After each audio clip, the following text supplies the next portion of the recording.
Salve Jorge, Eduardo Jorge, presidente. Pareci? Boa noite, amigos e amigas. Estamos novamente aqui, como prometemos, para fazer multiplicar o nosso 1 minuto e 1 hora de conversa com todos vocês. Espero que tenha gente do Acre, de Alagoas, da Paraíba, de São Paulo, da Bahia. Ricardo até podia apresentar as 2 pessoas que estão conosco aqui, 2 novidades aqui, por favor, Com Ricardo. certeza. A gente recebe hoje com muita honra a visita da candidata a vice-presidente do Partido Verde, vice-prefeita da maravilhosa cidade de Salvador, Célia Sacramento. Bem-vinda, Célia. Obrigada. E também o candidato do Partido Verde ao governo de São Paulo, o médico Gilberto Natalini. Bem-vindo, Gilberto. Muito obrigado. Agora, o partido de vocês tem uma posição hoje muito forte sobre os últimos acontecimentos de hoje à tarde, que foi o tema que foi invadido por todas as redes sociais. Eduardo tem uma nota para ler sobre o assunto. Sim, nós vamos divulgar em primeira mão para vocês aqui, mas vamos em seguida mandar para a imprensa, uma nota nossa da campanha do Partido Verde, assinada por mim, em relação a uma contradição que aconteceu na divulgação do programa do Partido Socialista Brasileiro, que é um partido que está entre os 3 primeiros concorrentes, portanto, foi um programa amplamente divulgado na sexta-feira e esperado, né? Demorou muito, mas finalmente divulgaram, né? E aconteceu uma desautorização da candidata em relação ao programa, que é uma coisa que eu, pessoalmente, acho muito sério. E por isso eu tive essa preocupação de escrever uma nota, para não simplesmente falar, mas ficar por escrito qual é a posição nossa em relação a esse caso. Eu começo a nota com uma pergunta. Estado laico? Interrogação. Divulgado ontem, solenemente, o programa do PSB, registramos o avanço que havia em relação aos direitos das pessoas que querem ver respeitada a sua livre orientação sexual. Durou pouco. Bastou um influente pastor reclamar e ameaçar uma guerra santa e a campanha do PSB recuou em 2 pontos essenciais: o reconhecimento do direito ao casamento para essas pessoas e na gravidade dos crimes da homofobia.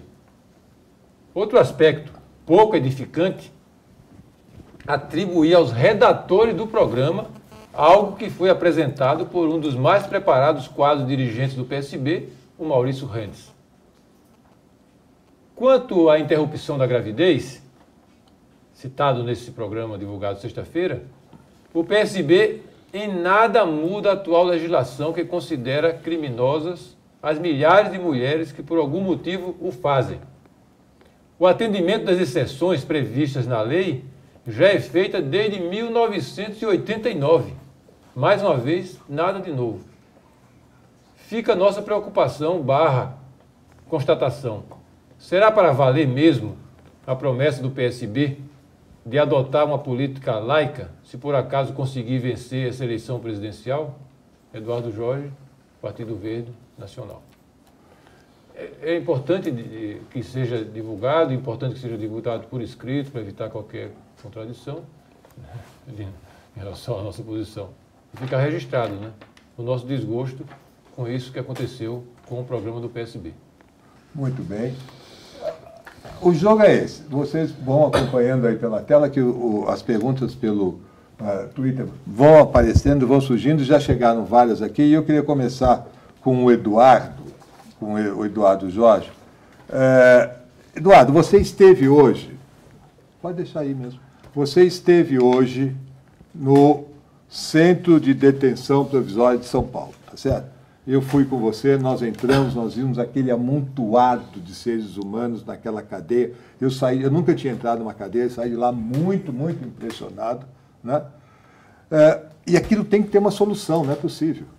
O que o Partido Verde oferece para solucionar o problema, gravíssimo problema carcerário no Brasil? A nossa visita, e aliás, devo até registrar, fomos acompanhados por uma pessoa muito importante, Fernando Gabeira, fazendo uma entrevista para um programa dele na GNT, esteve conosco lá. O Gabeira notou que eu e o o Ricardo, ficamos muito chocados, né? Até o Gabeira se aproximou e disse, olha, Eduardo, já vi, tenho andado muito por essas prisões do Brasil, e já vi coisas muito piores até, né? do que esse centro de detenções de Pinheiros que nós estamos visitando, ele falou. Né? Mas realmente é uma coisa, é um drama humano chocante. É um centro de detenção provisória que foi construído já há uns bons 20 anos. Né? 20 anos. São 4 unidades, cada unidade é para abrigar 500 pessoas e tem 1.600. Isso. 1.600, onde era para abrigar 500 pessoas. Os quartos, celas, tem as camas para 8 pessoas e dormem lá 24, 25 pessoas. 8 dormem nas camas e o resto dorme no chão. Dorme no chão. Nós ficamos numa espécie de uma gaiola que eles controlam 4 grandes pátios, né? Cada um deles tem 4 grandes pátios. Mas o grande pátio é do tamanho de um estádio de futebol de salão. Né? E como hoje era o dia de visita, em cada pátio desse que fica no meio das celas, estavam agrupados, né, um contingente de cerca de...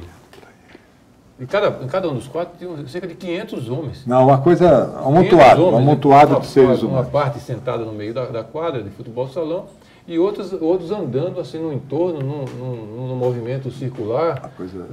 Você lembra imediatamente de cenas de campo de concentração dos regimes comunistas e nazistas. É isso aí. É isso aí. O choque é uma coisa incrível. E isso que o Gabeira falou. Esse daqui, que tem uma lotação 3 vezes maior, ainda é um dos mais suaves do que eu já vi pelo Brasil afora. Né? E o que o Partido Verde pode propor? O Partido Verde, primeiro, tem uma proposta, chamada, vamos dizer assim, ecossistêmica, para a questão da segurança, da violência e da criminalidade, que é a legalização com regulação das drogas psicoativas ilegais. Você viu a conversa com o diretor? O rapaz muito consciente. Aliás, o rapaz muito preparado, ele e a moça também, assistente social que cuida da saúde, uma clareza incrível do que deve ser feito, do que pode ser feito, das limitações desse modelo atual. Né? Eu gostei muito deles, da administração, quero frisar isso, inclusive, para o secretário aqui da administração penitenciária, duas pessoas muito preparadas, tanto o diretor como a moça da saúde. Isso. E a influência que tem, segundo eles, né, determinante é a droga naquilo lá. Né, a droga naquilo lá. E a incapacidade de você abrigar a quantidade de pessoas. Porque a quantidade enorme de outras pessoas estão chegando todo dia. Né? Então, a legalização com regulação é a grande intervenção que vai ter um efeito positivo de diminuir essa pressão, essa panela de pressão nas penitenciárias, porque muita gente com a legalização vai poder ser retirada, né, e não tem necessidade de estar lá. Vai mudar a realidade da polícia, porque a polícia vai poder passar por um processo de profissionalização, de união da polícia civil e militar, de uma refundação da polícia, e vai poder ser tratado esse problema da droga de forma adulta, para que o Sistema Único de Saúde possa falar com as pessoas, com os usuários, recomendando: não use as drogas, é preferível não usar, são drogas psicoativas, podem te prejudicar. 2, se usar, use moderadamente para você não ser prejudicado, a sua família, etc. E se tiver problema de dependência, o Sistema Único de Saúde quer te ajudar o mais rapidamente possível. Essa é a grande intervenção. Mas a nossa conversa com pessoas que trabalham essa questão penitenciária dizem que há questões específicas da administração penitenciária que podem ser feitas. Por exemplo, primeiro, dos 700 mil presos hoje do Brasil, 40% são presos provisórios. Essa imensa cadeia que nós fomos hoje, aqui em Pinheiros, é só para abrigar presos provisórios. Eles não foram julgados. Eles estão lá esperando um julgamento ainda. E ficam lá meses, às vezes anos, sem serem julgados. O que dizem os especialistas? O Brasil usa um método, né, que a privação da liberdade é o método único.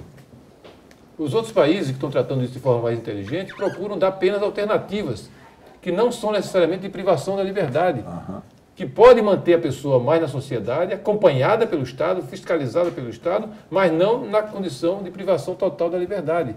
Uma delas é essa: os presos provisórios deveriam estar sendo tratados pelas chamadas medidas cautelares, o juiz determinar que ele pode ficar respondendo em liberdade, se se o juiz avaliar que ele não tem essa periculosidade toda, e pode usar o monitoramento eletrônico, pode obrigar que ele venha assinar presença periodicamente, pode obrigar que ele fique recluso à noite. É uma série de medidas chamadas cautelares para não ficar todo o pessoal, os que são menos perigosos, amontoados numa prisão provisória. Essa é a primeira questão que eles recomendam em relação a prisões, aos presos provisórios, que são 40% dos 700 mil do Brasil.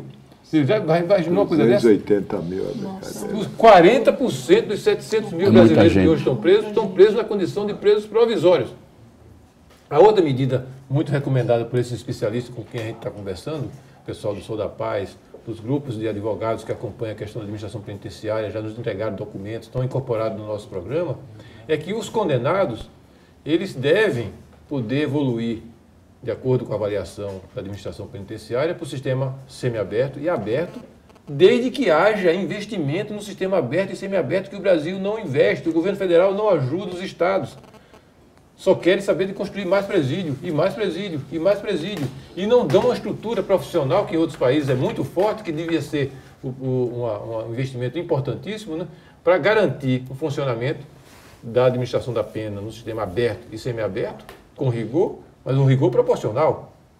Quem precisa ficar, os mais perigosos, tem que ficar num sistema muito rigoroso, desde que também humano, que não é para ser torturado nem sofrer abusos, né?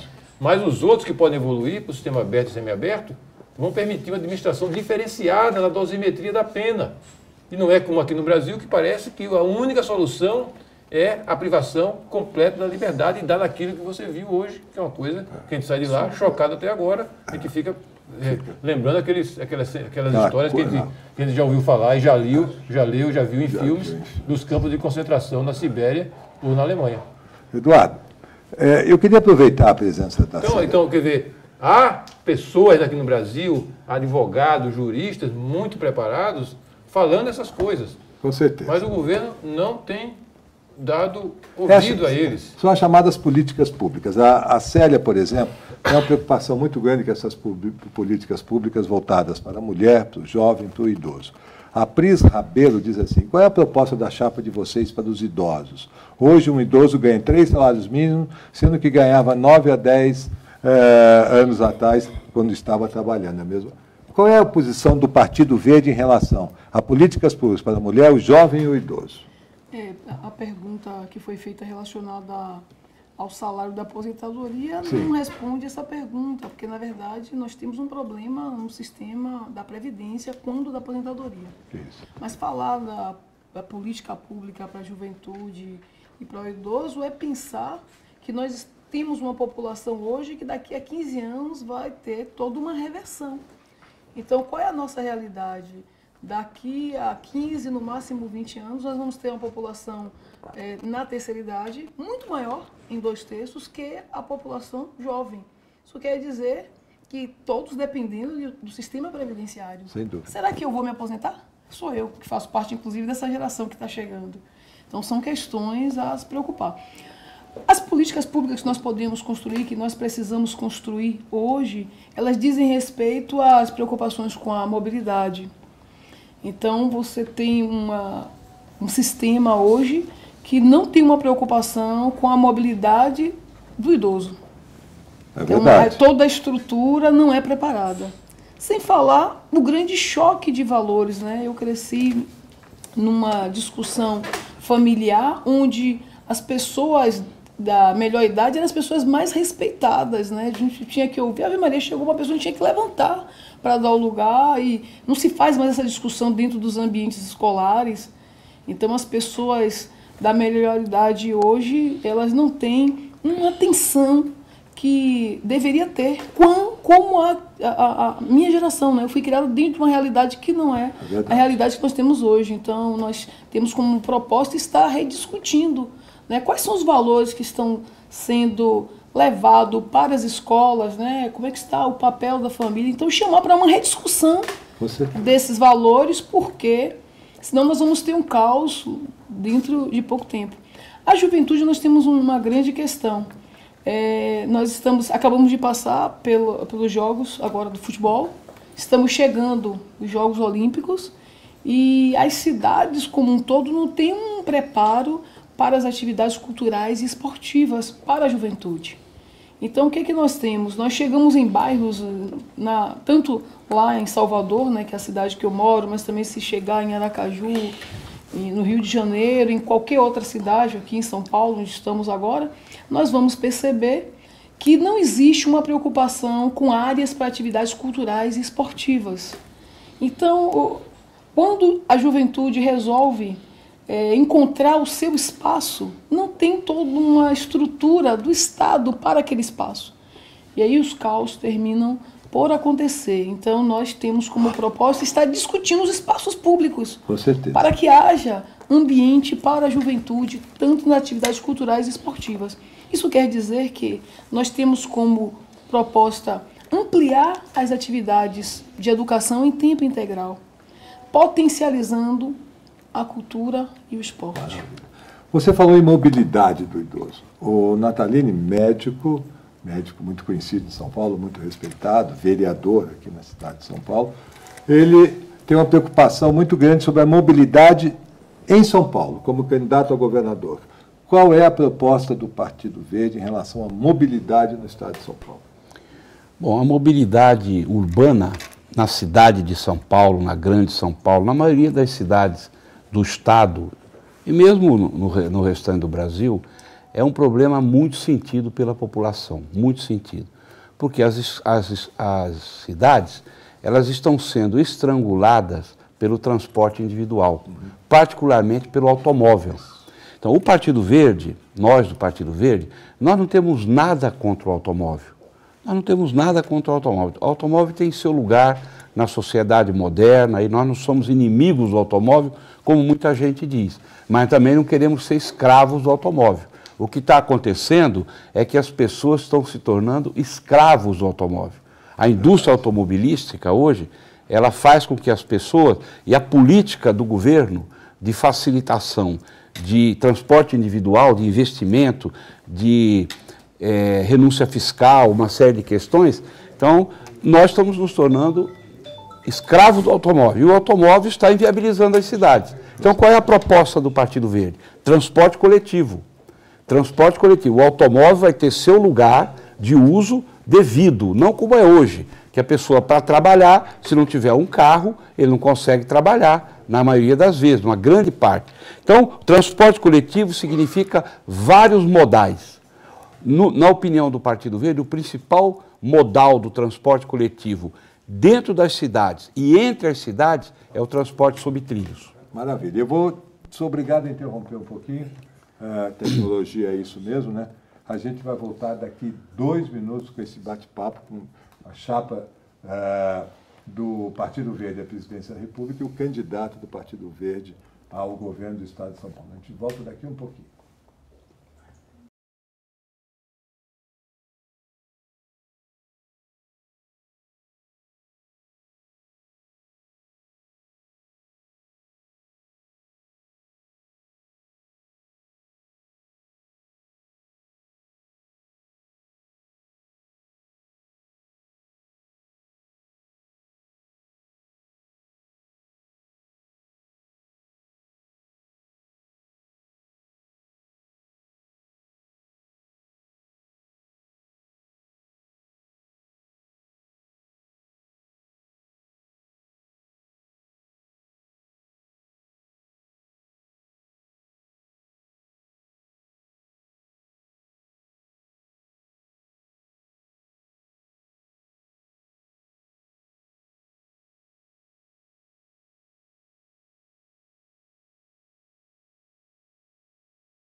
Pois é, a gente está de volta, acho que até como... Então, os problemas que nós tivemos foi porque tem muita gente assistindo, e você sabe, nessa tecnologia, muita gente assiste, às vezes cai o sinal no próprio YouTube, o que é uma ótima notícia. Nataline, termine seu raciocínio sobre então, mobilidade. Prioridade 1 do Partido Verde aqui no governo do Estado é construção de metrô, trens, VLT, trens entre as cidades e trens dentro da cidade. A bicicleta também tem seu espaço. Nós queremos ajudar a bicicleta a se expandir, se implantar.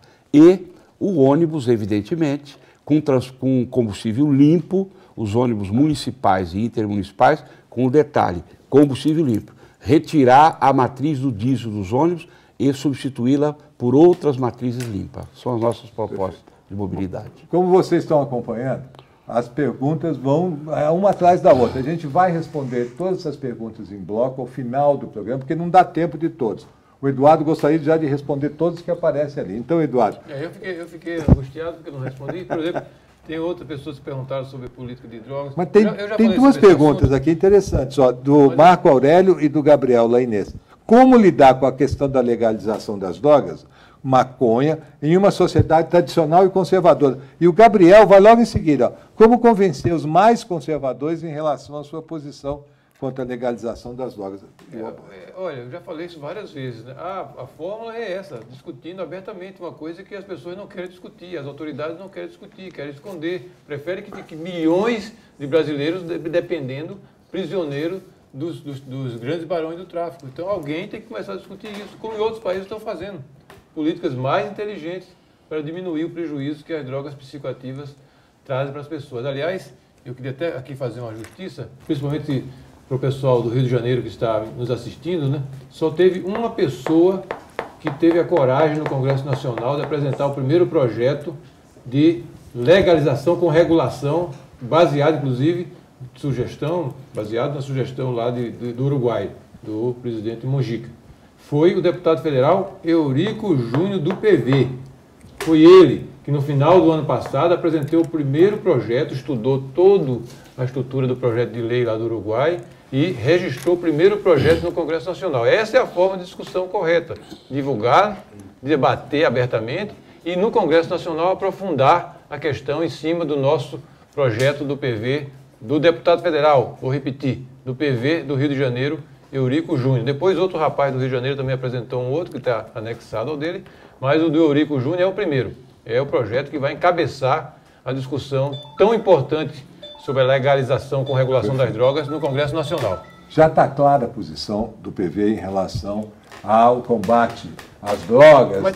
Mas teve uma outra pergunta que apareceu ali, que eu podia dar uma sugestão? Pode. Que é uma coisa tão complexa que eu até pretendo, como está aqui a Célia e o Nataline, trazer uma pessoa que entende tudo disso. É reforma tributária. Porque as outras candidaturas, a Dilma não fez reforma tributária, me diz que não fez. Mas as outras candidaturas do G3 dizem que vão fazer uma reforma tributária e vão mandar uma proposta quando chegar lá. Mandar depois, não vai dizer na televisão, nesses 30 dias como é. Lógico. Deviam dizer, Lógico, né? Depois é que vai mandar. Quer dizer que eu vou votar no PSDB, vou votar no PSB e não sei qual é a reforma tributária que eles vão mandar depois. O PV apresentou uma proposta em março de 2014 e é baseada na proposta elaborada pelo professor que foi diretor da Fundação Getúlio Vargas, professor Marcos Sintra.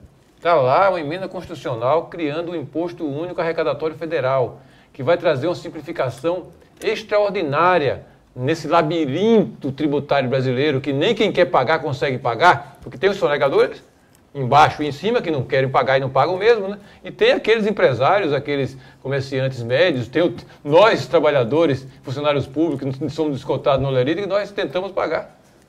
E é um labirinto. Portanto, a nossa proposta do PV é a proposta do professor Marcos Sintra, que já está no Congresso Nacional. E ele pode vir aqui. Lógico que pode. Mas não só isso. Entrem no site, entrem no como é que chama? No Google. E ponha lá, professor, Imposto Único Arrecadatório, professor Marcos Sintra. Ele é um professor, é altamente didático. Explica de A, B, C, Z, como isso vai ser uma coisa importantíssima para você ativar a atividade econômica no Brasil, criar mais empregos, fazer uma justiça tributária maior no Brasil. Vejam isso aí. Reforma tributária, Imposto Único Federal, professor Marcos Sintra, no Google e vocês vão ver os dados e as propostas de forma detalhada, lendo em casa com calma. Mas vamos trazer ele aqui para conversar com vocês. Pois não. Na verdade, a população brasileira não aguenta mais com essa carga tributária. Nossa carga tributária é uma das maiores do mundo. E nós ficaríamos até satisfeitos de pagar tributo se nós víssemos na contrapartida o serviço sendo melhorado. Então é demais ver todos os meses do ano a divulgação no âmbito municipal, estadual e federal, principalmente no federal, de que houve aumento na carga tributária, mas não vem na contrapartida a informação, olha, o sistema de saúde melhorou, não, só piora. A educação melhorou também, está aqui o indicador, não, só piora. E a segurança, a mobilidade, então, poxa, a proposta do imposto único, de fato, do professor Marcos Sintra, mostra uma outra perspectiva e a população brasileira precisa e merece urgente. Célio, você fala uma coisa muito importante, que é: eu pago imposto, eu quero um serviço de volta. Claro. Como é que é no serviço de saúde no estado de São Paulo? No Brasil e no estado de São Paulo, o serviço de saúde é a maior preocupação da população. As pesquisas últimas revelaram que 92% dos brasileiros acham o atendimento à saúde ruim, abaixo do que o povo merece. E isso tem motivo, não é à toa. O SUS é o grande plano de saúde do povo brasileiro. O SUS atende 150 milhões de pessoas que não podem pagar convênio. 150 milhões. O SUS faz 4 milhões de partos por ano, 480 milhões de consultas médicas por ano. Todo o sistema de vacinação o SUS faz no Brasil. Só que ele faz tudo isso com dinheiro muito curto. O dinheiro é curto. O Brasil é um dos países que faz assistência médica e que tem uma das menores aplicações do PIB na saúde. Muito pouco dinheiro. E o governo federal, na verdade, é o grande vilão dessa situação. Porque nos últimos 10 anos, o governo federal, comandado pelo PT, 10 anos no governo federal, eles diminuíram de 61% o bolo geral da participação do governo federal no SUS para 45%. Foram tirando o time de campo. E os estados e municípios, principalmente os municípios, são que estão com a corda no pescoço.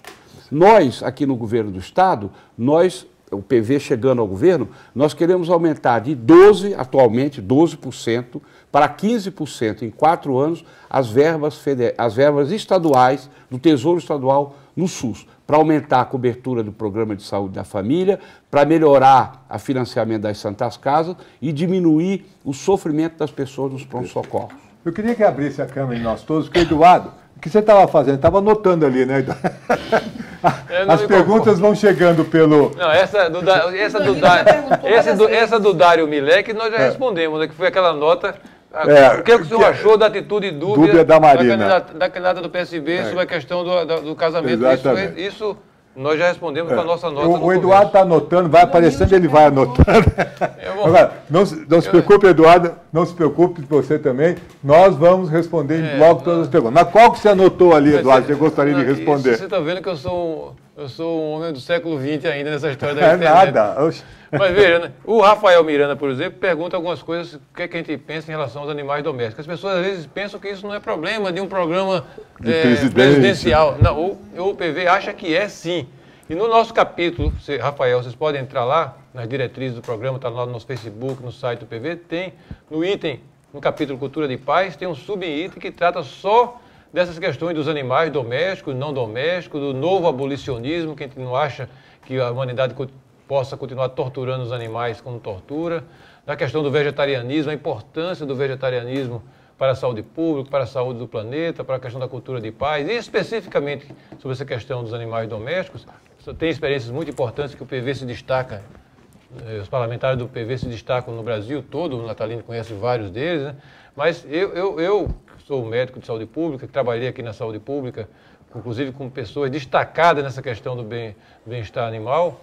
Eu acho que uma das coisas mais importantes é ter programas de esterilização para evitar ninhadas indesejáveis. Eu acho que a gente tem que ter, nos animais domésticos, principalmente nesses dois queridos nossos, os gatos e os cães, as ninhadas que nós temos condições de cuidar. Portanto, um programa de parceria do Sistema Único de Saúde com as entidades protetoras dos animais, para que nós façamos um convênio e as entidades façam as esterilizações de forma segura, de forma decente, de forma higiênica, eu acho um passo muito importante. Tem os hospitais veterinários, que é uma coisa também muito importante, mas é uma coisa mais cara, mas esses programas de parceria das secretarias municipais de saúde com as protetoras dos animais, que são pessoas dedicadas, pessoas generosas, para ajudar a fazer um planejamento familiar, vamos dizer assim, dos nossos gatos e dos nossos cães, eu acho que é a medida mais imediata e mais importante e mais urgente.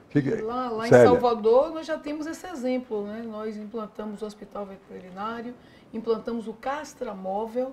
Quando você fala nós, é a prefeitura onde você é vice-prefeito. Municipal de Salvador, né, onde eu sou vice-prefeita, nós já implantamos o castramóvel, também em parceria. Como é que funciona? Todo o pessoal que trabalha periodicamente, tem toda uma equipe na rua, informa o bairro que a equipe vai e as pessoas levam o seu animal.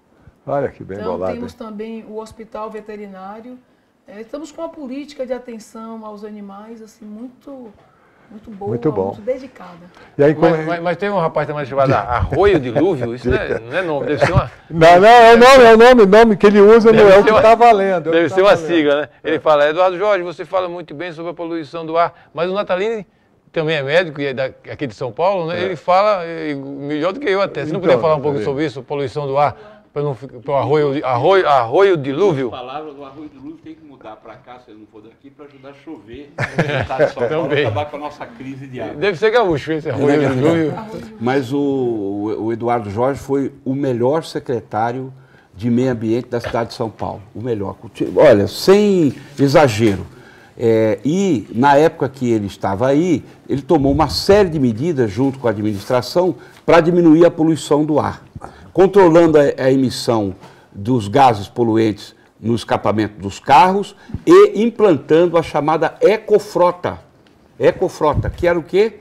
Ir devagarinho, gradativamente, substituindo o combustível fóssil, o óleo diesel, dos ônibus por biodiesel ou por etanol, ou mesmo reimplantou o trólebus. Foi por proposta do nosso candidato a presidente Eduardo Jorge, do Partido Verde, que voltou a circular trólebus novos na cidade de São Paulo. São elétricos, os trólebus são elétricos. Trólebus elétricos, Ônibus elétricos. Ônibus elétricos, são os ônibus elétricos. Mas a Ecofrota São Paulo tem hoje 3 mil ônibus, dos 17 mil ônibus.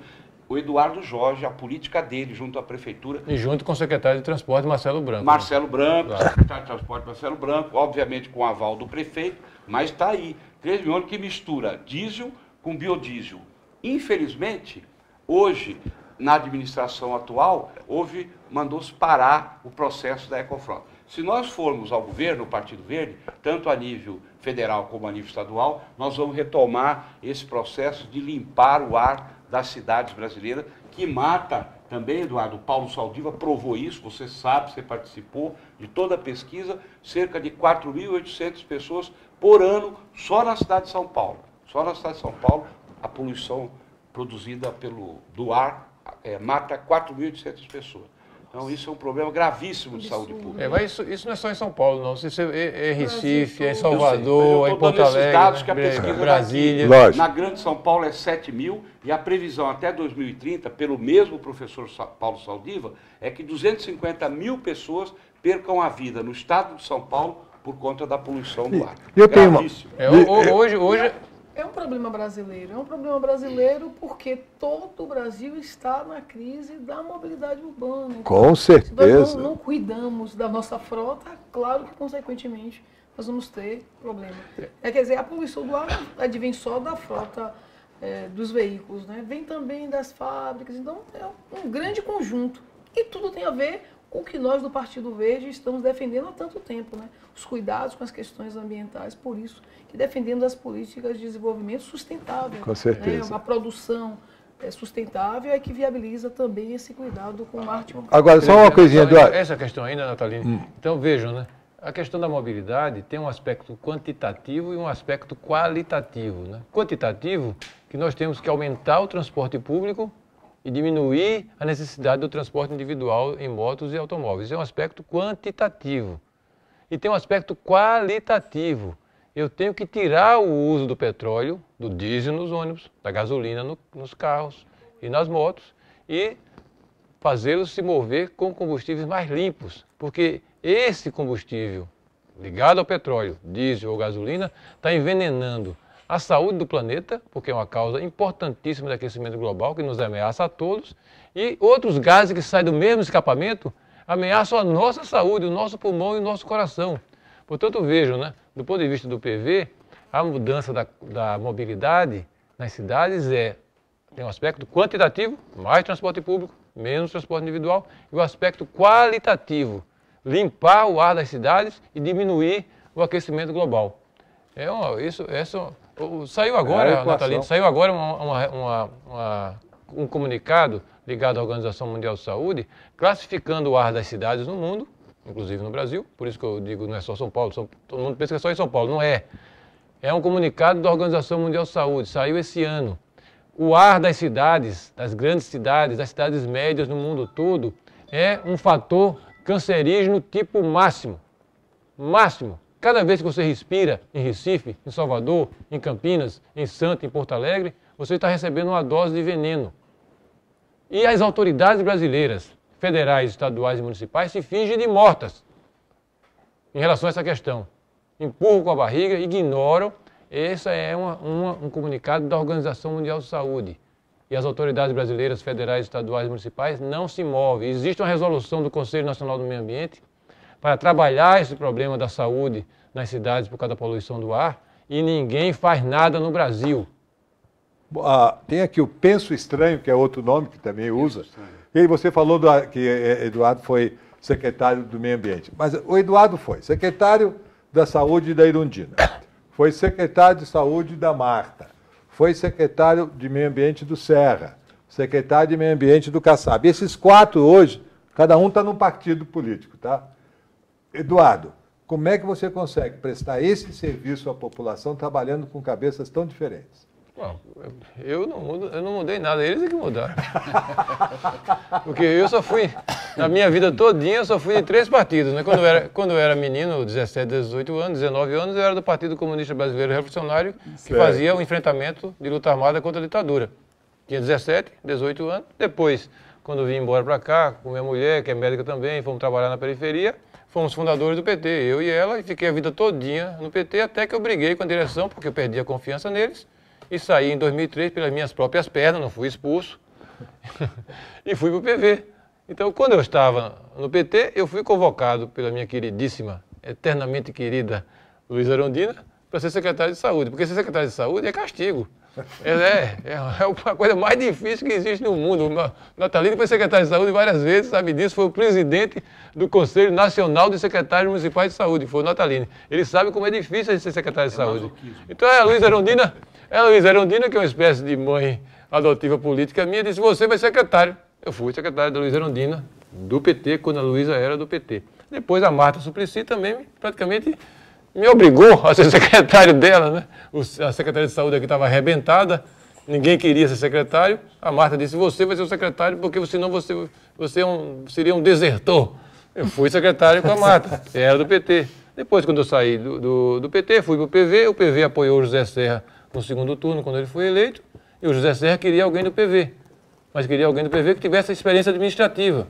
Então, lá fui eu também, representando o PV, a pedido do PV, para já participar do governo José Serra. O José Serra saiu naquele sonho dele de ser presidente eterno, né? Deixou o vice dele, Gilberto Kassab, e ele pediu, e o Gilberto Kassab pediu para a gente continuar. Eu continuei. Então, é o seguinte, a gente tem que ter confiança em nós mesmos, né? Se a gente é de um partido político que faz uma aliança política correta e pode ajudar as cidades, pode ajudar o governo, por que não ajudar?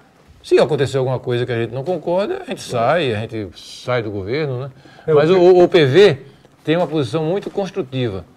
Se o partido A ou B nos convida para participar do governo, né, e nós sentimos que há abertura para que as teses ambientais sejam implementadas, possam avançar, então esse partido, mesmo sendo de uma corrente mais capitalista como mais socialista, nós do PV queremos e temos coragem de ajudar. É assim que o PV faz no mundo todo. É assim que o PV da Alemanha influenciou, colocou a Alemanha na vanguarda da sustentabilidade, né? Porque o PV alemão, que é o PV mais organizado, né? Às vezes dialoga com a Angela Merkel, às vezes dialoga com os social-democratas e vai dando o tom desses governos, né? Empurrando a Alemanha em direção à vanguarda da sustentabilidade. Então essa é a questão que a gente tem que saber, né? Lógico que sim. Eu queria voltar um pouquinho essa fita para a gente conversar. Falamos tanto de drogas, etc, etc. Eu queria falar de um outro drama nacional, que é a corrupção. Célia, você é candidata a vice-presidente da República pelo Partido Verde.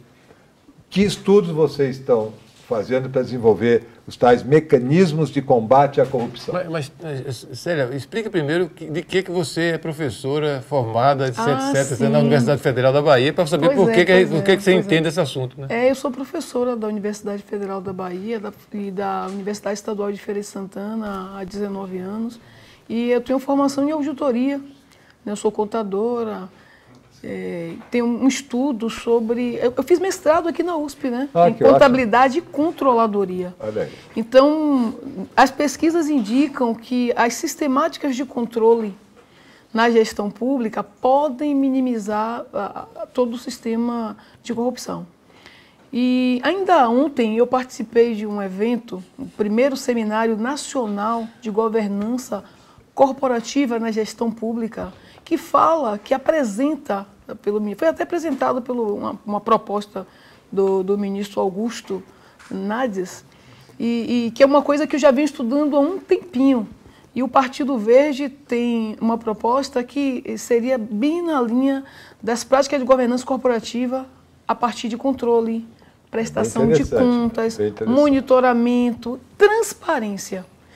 Novidade não. Só que uma coisa é todo mundo falar que vai fazer, que existe. Outra coisa é implementar na esfera pública municipal, estadual e federal. E o Partido Verde, ele pretende, de fato, viabilizar o plano do controle a partir da participação ativa da sociedade civil organizada. Muito bom. O Brasil viveu nos últimos 2 anos todo para construir o consocial, que é a participação da sociedade civil organizada na construção de políticas públicas municipais, estaduais e federais. Infelizmente, não houve coragem do governo de elaborar o plano nacional, né, do controle social. Então, são mecanismos de combate à corrupção. Perfeito. Controle, transparência, prestação de contas, contabilidade, acompanhamento periódico, mas com o uso da tecnologia. Não adianta uma informação chegar 1 ano depois, 6 anos depois. Então, nós temos a legislação esse ano, a Lei 11.604, né, 6.304, ela completa 50 anos. Então, fica parecendo que é uma lei ultrapassada, mas não é. Existem uma série de avanços que podem ser implementados a partir dessa legislação. Em muitos casos, o Brasil não tem problema de falta de legislação, não. Falta coragem para a implementação. E é isso que o Partido Verde quer fazer. Quer trabalhar com pessoas técnicas que já têm propostas, que têm estudos, tanto na USP, quanto na UERJ, quanto lá na Universidade da Bahia e em todo o Brasil. Então, é trazer essas propostas para termos, de fato, uma gestão pública eficiente. Eficiência nos gastos públicos. No Brasil falta coragem de fazer isso, em São Paulo está faltando água, né, candidato a governador? Como é que é essa questão da Cantareira?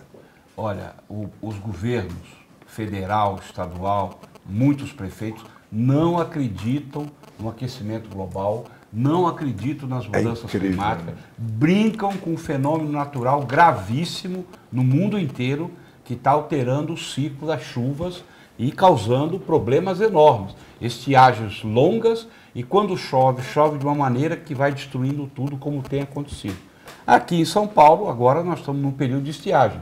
E o governo do estado, que não acredita, tanto é que não cumpre a lei das mudanças climáticas do Estado, que foi aprovada, uma lei boa, que não é cumprida na totalidade, ele foi pego de calça curta pelo fenômeno previsto. O Partido Verde, Eduardo, nós prevemos isso, discutimos isso há 20 anos, desde a Eco 92, e infelizmente não caiu a ficha ainda Por que não cai essa ficha? Não cai. Isso é uma coisa que é um Estamos na era enigma da para mim. mudança climática. As pessoas cai a precisam ficha, entender, é real. Mas por São que os que- impactos do Eu descaso do meio ambiente. acho que o pessoal tem medo de encarar a realidade. A realidade da crise climática no mundo é gravíssima.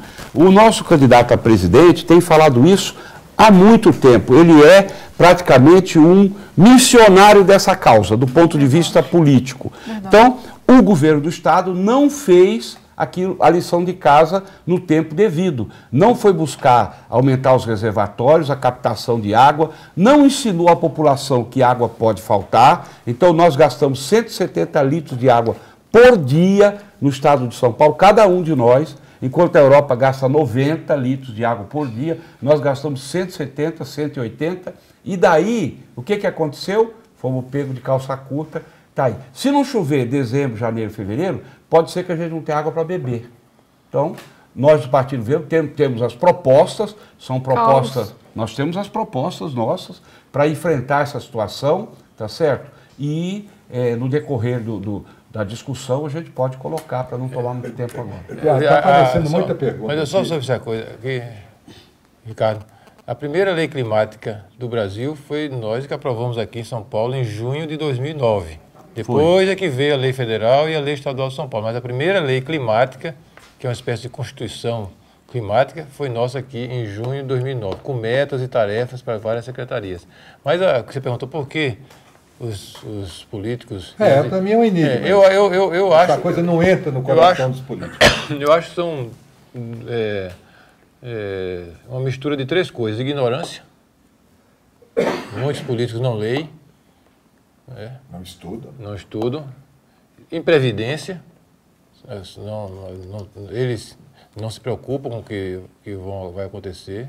E porque, como o mandato dele é só de 4 anos, e ele sabe que as questões mais graves vão vir daqui a 5, 6, 10 anos, ele empurra com a barriga. Eu conto uma historinha. Eu estava aqui na secretaria, mas como eu sou meio baiano, meio paraibano, né? Estava viajando de Pernambuco para Paraíba uma vez, lá para 2005, 2006, e eu vi estava no radinho, uma moça junto de mim, no ônibus de Recife para João Pessoa, e estava entrevistando a rádio lá, uma autoridade municipal, da prefeitura de Recife. Mas, doutor, essa história das mudanças climáticas dizem que o nível do mar vai subir. Como é que a gente vai ficar aqui em Recife? Recife, você sabe, é a Veneza brasileira, né? Não, e está abaixo no nível do mar. Né? Como é que nós vamos ficar aqui em Recife? A questão dos esgotos, do saneamento, tal. Silêncio um pouquinho, a autoridade pensou um pouco, aí vem a resposta. Vamos esperar para ver. Veja mesmo, né? Esse esperar para ver, isso em 2006, 2005, né? É uma coisa chocante, quando o mundo já sabe que vai precisar se adaptar e que precisa se adaptar desde já. O mundo inteiro precisa sabe. diminuir as emissões para diminuir o ritmo de crescimento do aquecimento global e precisa se adaptar, porque está bem, como disse o Natalini, como vem os desastres climáticos cada vez mais frequentes, sempre teve enchente, sempre teve seca. Lógico. O problema é que agora eles vão vir mais frequentes. Então eu tenho que me planejar para saber que vai ter E mais enchente cruéis. e secas mais frequentes. É uma questão de planejamento. Pois não. Então, na verdade, é o descaso, né? Os políticos não querem pensar na vida, pensar no futuro. E o PV, ele mostra há 28 anos, desde a sua existência, sempre essa preocupação com a vida, com o meio ambiente e vai além. Pensa na questão econômica, na questão social e na melhor condição de vida. Eu vi ali, durante todo o nosso programa, estou muito feliz de ter estado aqui com vocês, internautas, o Ricardo já está apontando que estamos acabando o tempo. Não, ainda Eu vi ali... temos 10 minutos. Não, temos 10 minutos. Tá? Mas eu vi ali a Bárbara Negra falar da menoridade penal. Oh, que bom que ainda tem tempo, então eu vou falar à vontade. A Bárbara Negra já falou ali toda hora sobre a questão o que nós pensamos com relação à redução da menoridade penal. Então o Partido Verde ele tem um posicionamento bem claro, conhecido, né? Ele é contra a redução da menoridade penal, simplesmente porque hoje nós começamos o programa já falando um grande motivo para sermos contra.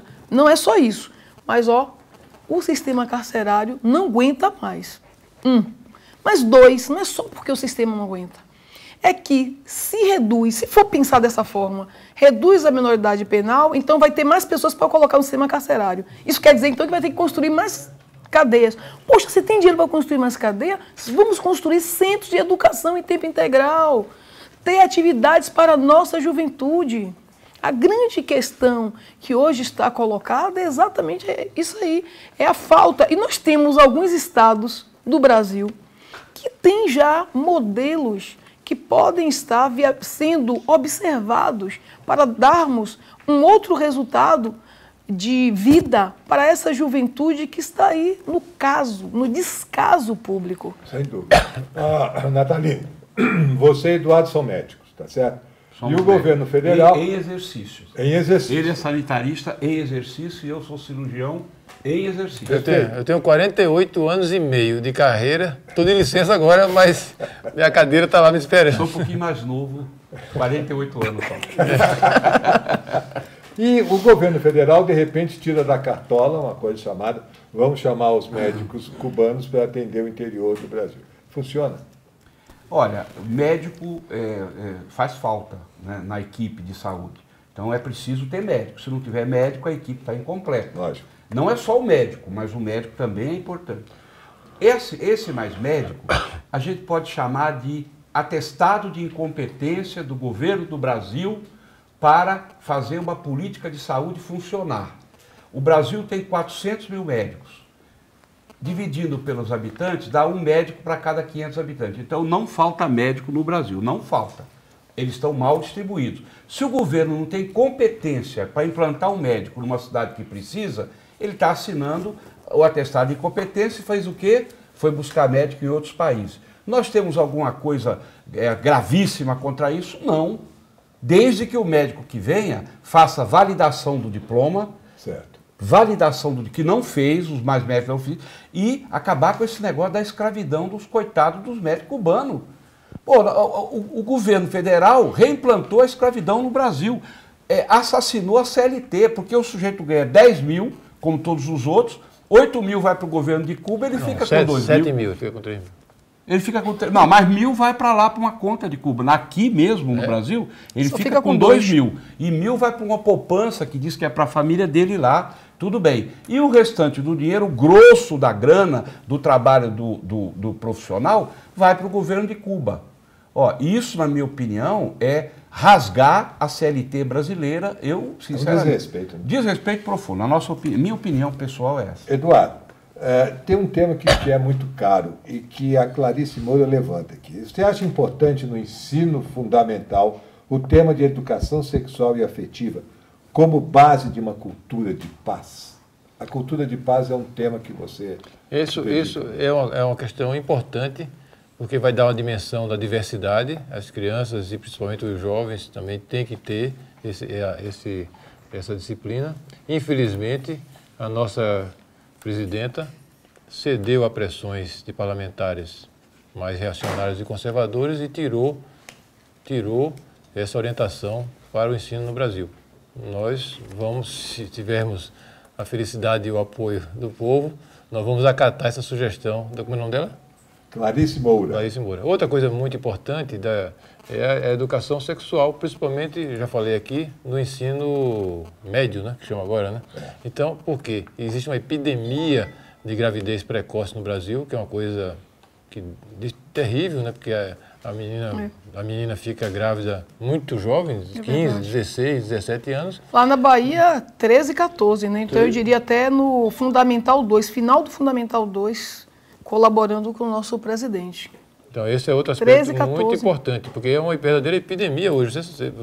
Lá na Bahia, isso é uma realidade, e no Brasil todo não é diferente. E você tem que ter um diálogo assim, franco e aberto com esses meninos, que são meninos, né? Para fazer uma orientação de crianças, para evitar esse drama, que depois para ele e para a família dele, para a mãe dele... Eu queria saber como é que está o Partido Verde na maravilhosa cidade de Salvador, que a gente chama Cidade da Bahia, né? Lá na Bahia, como é que está o Partido Verde? Lá em Salvador, o Partido Verde está muito bem. Na Bahia, né, temos mais de 100 vereadores, toda a Bahia, temos 9 prefeitos. E em Salvador, estou lá com o prefeito Assemineto, fazendo um trabalho que tem sido reconhecido por todo o Brasil, né? Estamos nas pesquisas como a melhor gestão pública municipal. Há pouco instante eu vi no nosso programa aqui o Rafael perguntar se, com relação aos hospitais, se o caminho é o hospital veterinário ou também o Partido Verde defende a parceria com clínicas veterinárias para a questão do castramento dos animais, etc. E, de fato, lá em Salvador, nós temos convênios com algumas clínicas também. Além do hospital veterinário, temos convênios com algumas clínicas também. Então, assim, São o PV... ideias inovadoras. Ideias inovadoras. O PV lá tem a primeira Secretaria de Cidades Sustentáveis do Brasil. Então, estamos fazendo um trabalho de excelência.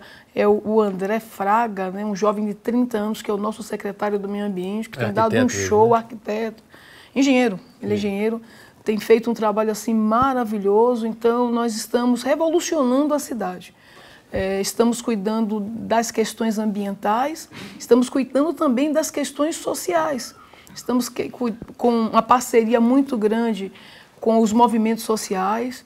O respeito à diversidade é uma realidade lá em Salvador. Então, montamos uma coisa assim que é algo inovador no Brasil.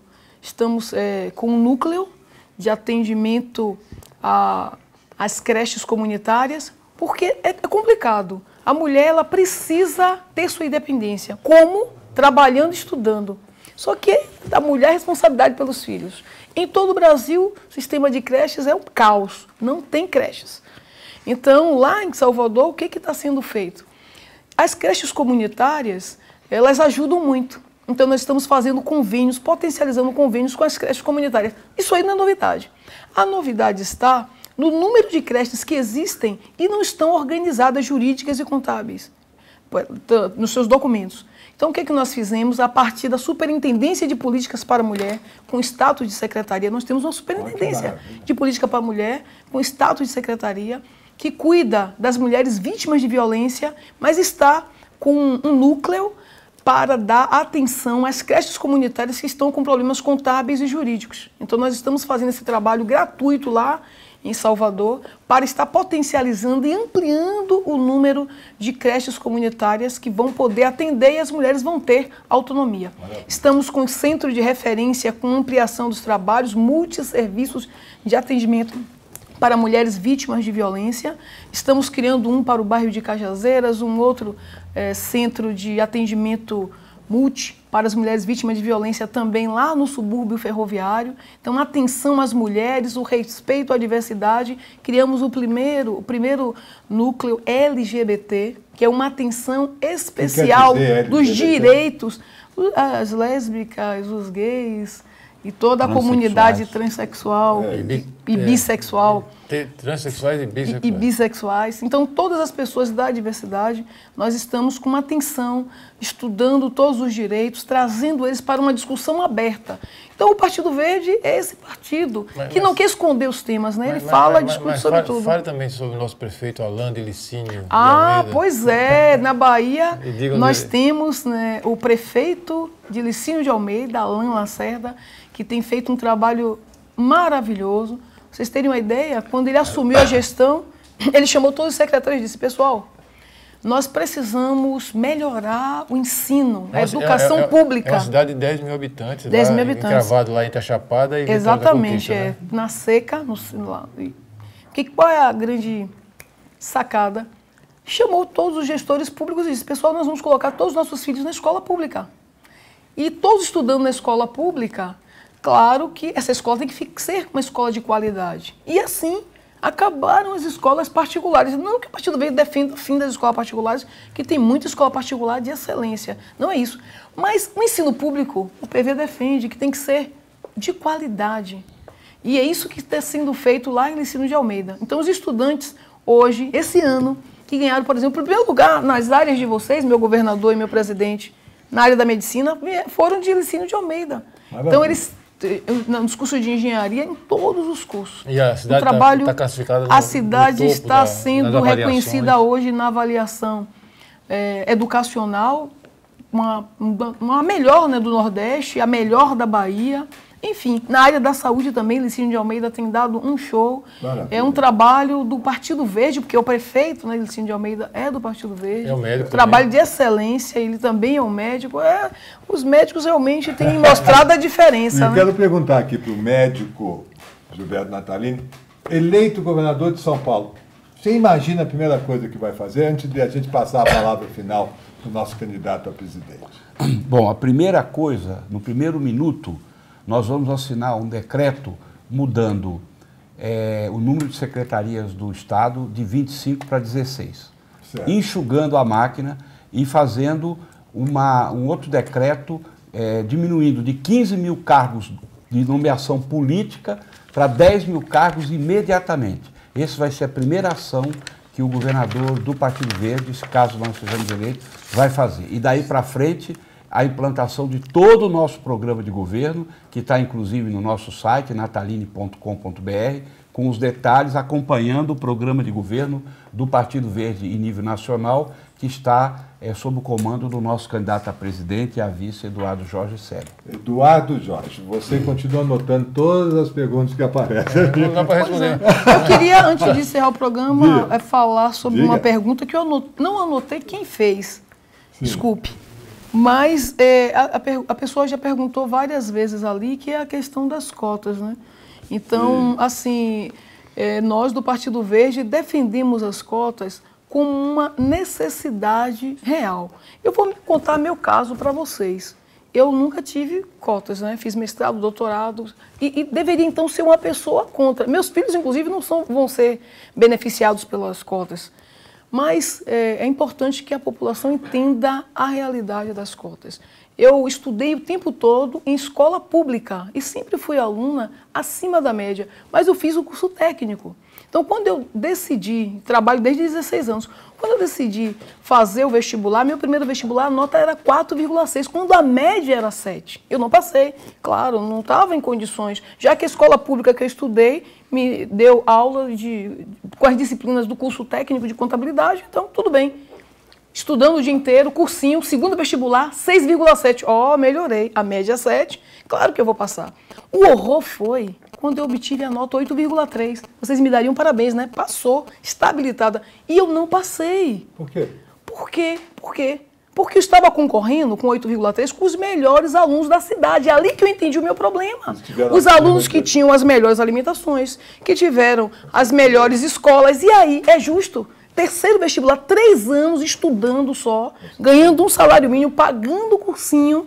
E eu não entrei na Universidade Federal da Bahia, que era o sonho na minha época, 1980, o terceiro vestibular, 1988, só tinham 50 vagas no primeiro semestre e 50 vagas no segundo. E aí, pessoal, eu entrei em depressão, aquela de pobre, que é só 2 dias, né? A gente chora, que pobre não dá para ficar. Aquela de 1 ano, a gente não tem tempo.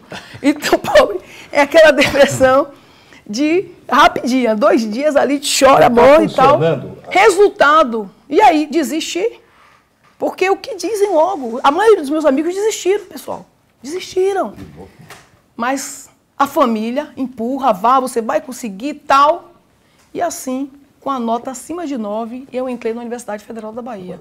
Pessoal, tem cabimento isso? Claro que não. Então, se uma pessoa tem condição, está acima da média, ela precisa ter oportunidade. Não é justo excluir as pessoas dessa forma. Então, o sistema foi criado para criar uma sistemática de exclusão.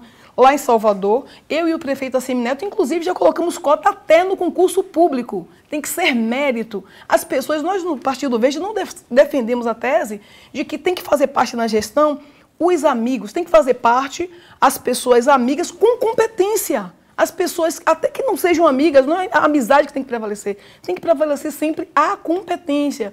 E as pessoas têm que ter oportunidade para estudar. Então, não é que vai ficar a vida inteira com cotas, não, pessoal. É um tempo curto. A verdadeira transformação se dá a partir da educação de qualidade. Quando essa educação não chega, não é justo que nós façamos a exclusão de alguns.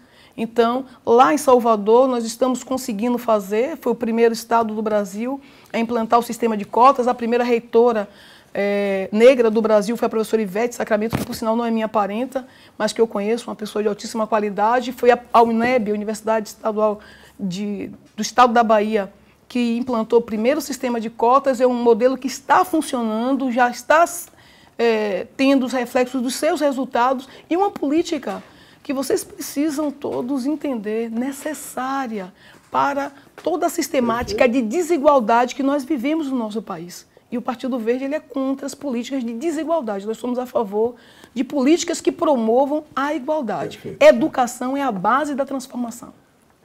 Eduardo, nós estamos aqui chegando ao final do nosso programa. Você anotou pelo menos umas 212 perguntas ali que eu vi. Qual é a sua mensagem? Não, é isso mesmo porque o Ricardo ainda vai gravar um programa comigo para outro dia. Então nós vamos continuar trabalhando aqui, fazendo gravações. Eu vi que mais uma pessoa falou, mais duas pessoas falaram sobre reforma tributária.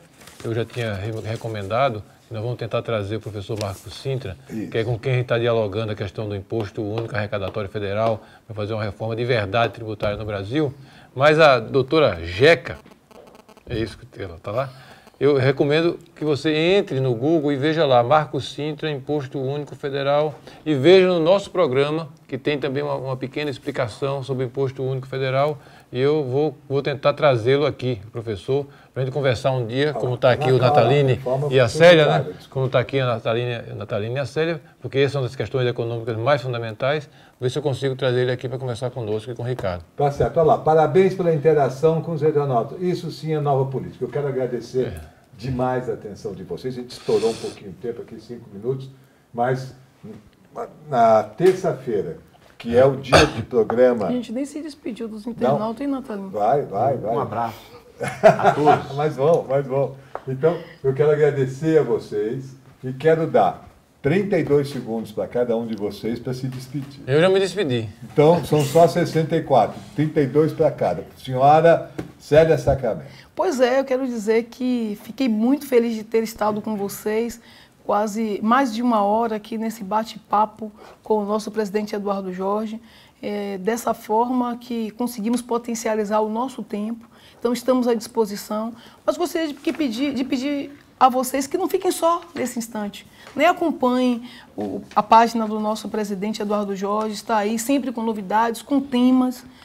Apresentem ideias que serão sempre bem-vindas. Muito obrigada. E fazer essa participação é contribuir com o exercício da cidadania, que é um direito que todos nós temos. Então não abra mão desse espaço. Multiplique essa ideia, converse com seus amigos, veja essa experiência que você viveu, fale com outros e vamos em frente na construção de um país melhor. Gilberto Natalini, candidato do Partido Verde ao governo do Estado de São Paulo.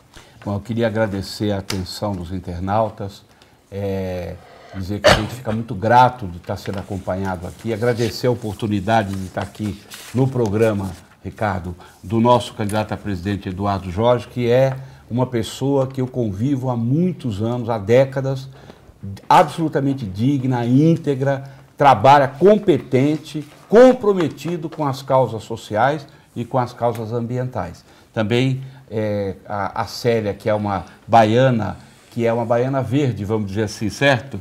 A baiana negra, mas que tem o ideário do Partido Verde dentro de si, ou seja, uma pessoa que congrega conosco essa questão. E pediu voto, viu? Pediu voto, o nosso número é 43, votar no Eduardo Jorge e na Célia significa votar num futuro melhor para o Brasil do ponto de vista social, econômico e ambiental. Muito obrigado. Muito bem, muito obrigado pela atenção mais uma vez e terça-feira a gente está de volta às 8h30 da noite. Boa noite. Boa noite.